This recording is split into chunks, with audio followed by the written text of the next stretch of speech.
though. Talk about another surprising pick. Hey, but it has been in my head, but I don't think anyone would be crazy enough to do it. But honestly, this is the kind of lineup that I think you would be crazy enough to do it, because going up against the Ling, Saber might not have enough damage early, but when you have a Eudora alongside you, you're going to have enough damage, because Saber has changed a bit. He's not full burst. He's about going in and out, in and out, in and out. And now, True Ripper's finishing up with the Badang here, so quite interesting. Badang EXP or Belleric EXP, so not sure, Okay, not sure what's going to happen here, but I got to say, I'm liking what I'm seeing from Guangzhou Gaming. It's going to be a Belleric EXP. Yep, on Rahancia. Kimmy's got the Badang. And Garcia on Paquito, so another gold lane.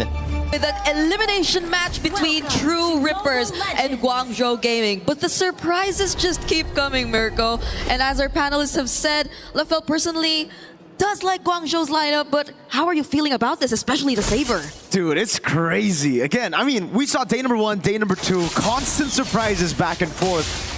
And I thought we already saw everything. You know, I thought we already saw everything the meta has in store for us, but obviously that's not true.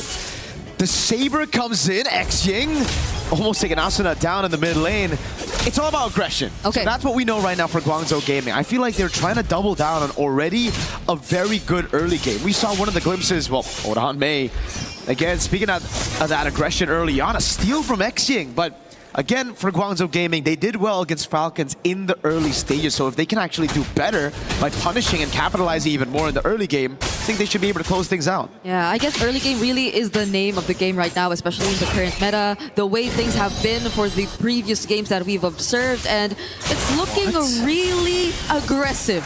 If there's anything we could use to describe Recall, because he picked up a Saber, and now he even went for Master or Weapon Master. Yeah, not even the Seasoned Hunter to help him clear. I mean, he's going to do much more damage when he gets his items, but damn. Pull yourself together on both double or duo mid here, X-Ying and May. Good read by Garcia. Yeah. Could be a really bad spot here. And honestly, you look at this composition, you just look at the Saber and you're thinking, why go Saber? But if you look at the double fighters or just the fighter in the gold lane, Garcia should be very easy to pick off by Recall on this Saber, so that's a big question mark already. As you can see, Garcia having to sacrifice a few of those waves. Which is great. At least he's being very careful. You know for a fact that Garcia too, even when he gets his hands on the more vulnerable heroes like the Moskov, is not really the type to put himself in dangerous positions. But that's the first triple sweep we get to see here. And that's the tank, that's the boy. You would usually have a lot of damage on. Well, the splash already popped in right now. They go all in. Recall with the double with the weapon mastery, trying to get one more. Ian stunned on the wall. Now was chased out with the Black Dragon. Modi almost taking Eons down. Now it's Kimmy with the Flying Clouds, bringing him back again, all alone. SOD almost lands Eons. Sticks to the Recall. 2-2, but it's Guangzhou Gaming with the turtle. Yep, I really thought True Rippers could have made something out of that, especially as they already were able to somewhat trade out the fact that no longer, or Recall no longer had the triple sweep. But it's still somehow a bit manageable for True Rippers nonetheless. Especially as you see they're not really being punished elsewhere. Let's take a look at that replay. Modi still getting in. Really close though, really close call, but the punish from Kimmy. I nearly forgot that we were on Flying Cloud, so things would be happening pretty faster than we thought. Yeah. That's what we, I guess that's the reason he went Saber as well. Even if they die without him using the triple sweep, then he can just go and do it all over again after dying. But dang, that damage with the weapon mastery. He already picked up the Hunter Strike now and the Lethal Ignition. Even Kimmy wasn't ready. He's going to have to go straight into a Dreadnought's armor at this point. Yeah, so it's probably really just they want to go for the kills, always the kills, and that's where they start converting eventually. But it's also them on a Moskov, so I feel like they will have ways either way of dealing with the macro, even if, let's say, they just try to focus on the kills. If we're talking about the mid trio, who, by the way, have been doing a great job here, really keeping Kimmy and Asuna in check. Folks, you gotta remember, this is an elimination match between Guangzhou Gaming and True Rippers. Loser goes home. They're gonna go straight to the airport, out of Paris, back to their hometown. So it is brutal. Yeah. The fact that Guangzhou Gaming decided to bring out the Saber in an elimination match shows you just how confident they are again, capitalizing on early game advantages. Yeah, and you see, oh, hold on, that's a flicker. Yeah, a bit disconnected. Oh, big fatal links by May. Another fatal links as well. As now, Time of the Blaze gets locked in. Ian's running down the wall. Now it's Rahansha isolated against the rest of the team as Modi picks him up, and it's an all-out win for Guangzhou Gaming. Yep, the disconnection is something kind of punishing there for a true Rippers, as we saw Rahansha engage, but Garcia all alone here. Okay, will at least be able to regain positioning, but Recall, will he contest? Oh, big ult already down. May comes in with a perfect match. Kimi trying to stop it now as Modi pops in a furious dive and the red tree goes in. Garcia with the secure now as they go all out. Eon's picking up the kill, but gets caught in a triple sweep again as Xing takes him out of the fight. And again, it's a turtle to TRX, and Guangzhou Gaming with a trade as CY gets a tier 1 down below. Yep, that's all CY has been focusing on for now. And Garcia, the fact that he was really there, the participation he had in that team fight was really massive for True Rippers at least. Oh, was that the... Recall got it, right? Recall got it, yep. Okay, he did not even have to get up close. But at least for now, True Rippers, they're really trying to minimize this lead. The damage that you would assume would really be massive right now. It's not really happening just yet, but May is not going to go for the set. Asuna has the Fatal Links as well.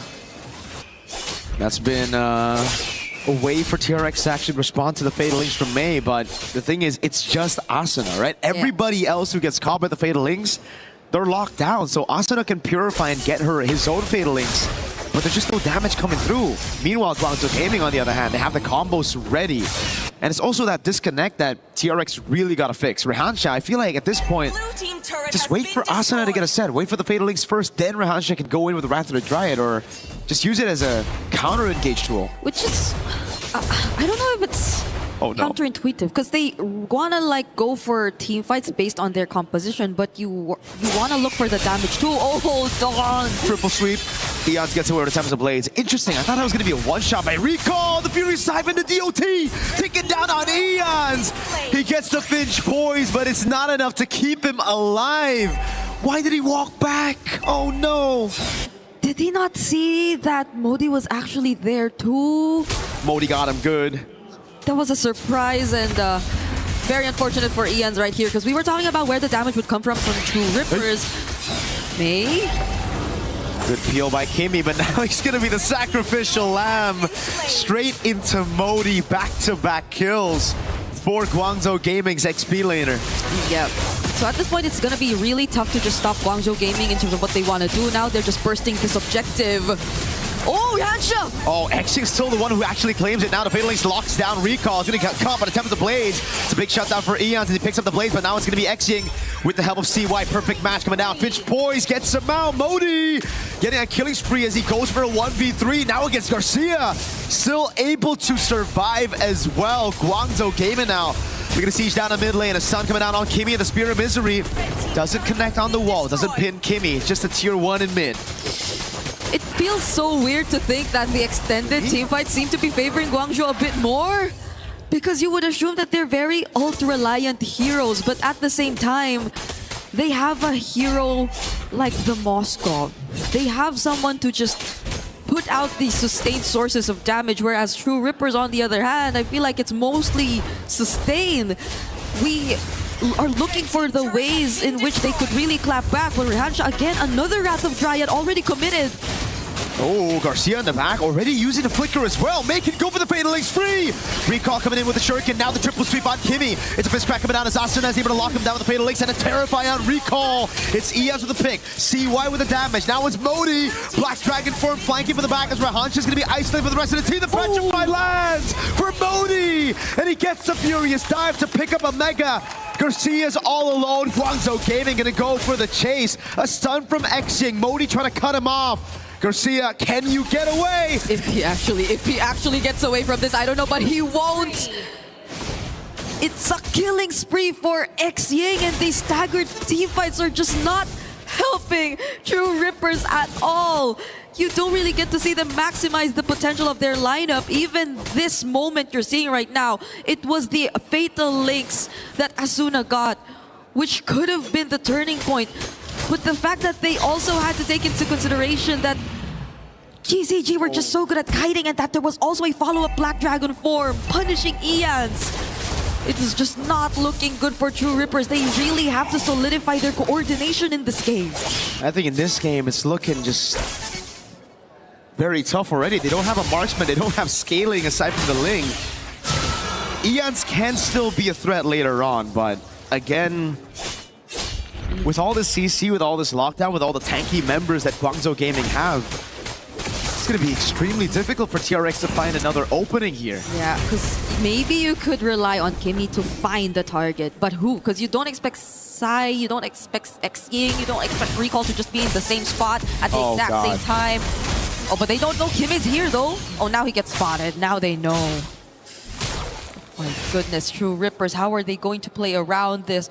Kimmy's trying to look for positioning again. But GCG. Oh, that poke. Yep. They can't. They can't. Look at the far lane up top as well. Ian shows himself this is a bad time. Guangzhou Gaming know that it's been a bit too quiet for Ian. He hasn't shown himself on the map. Most probably sent up top, so it's them committing onto the neutral objective. True Rippers not given a chance to actually follow it up. Rehansha with a flicker in the top, but doesn't land on anybody. Now it's Modi who's trying to look for capitalization. Oh, furious dive and a petrify from Modi. The SOD lands. May's trying to follow it up, but it will not be taken. Garcia with the recall in that bush. Modi, what? Reads out the position. Garcia's recall has been compromised. And now he's all alone, running again against Guangzhou Gaming. Oh, okay. This will take a bit of time for True Rippers actually get to track him down. It's only May assigned to do that. Look at recall, triple sweep, bang. Fatal links the combo as well. Garcia was knocked up for a whole 2 seconds. Yep, Ian's just gonna settle with these trades. This tier 2 up top, but the Holy Shields are looking to go down now, and there's a Black Dragon form 2 coming in from Modi. But at least True Rippers can defend for now. At least for now. Xying, okay. Luckily, Xying didn't have the ultimate. Kimmy concealed right in front of the faces of Guangzhou Gaming. A pin down as well. The fist track defensively. Asuna is able to find a fatal link, but Xying flickers out of safety, and now the Tempest of Blaze comes in for Ian, but he gets stunned up. The Spear of Misery as well as a shutdown, but at the price of Ian's life, as CY continues to push in towards this turret. It's so unfortunate. It's so unfortunate because even in that last sequence you saw, they had different targets. Each of them. Oh, but they just went in! Full combo, triple sweep, fatal links, furious dive. Kimmy is gonna go down to Modi, and now the Black Dragon comes around again onto Rehansha. The furious dive lands onto Rehansha. Recall will walk up the SOD as well. Finally, a 3-man taunt that takes Modi down, but it's Guangzhou Gaming who gets game number 1.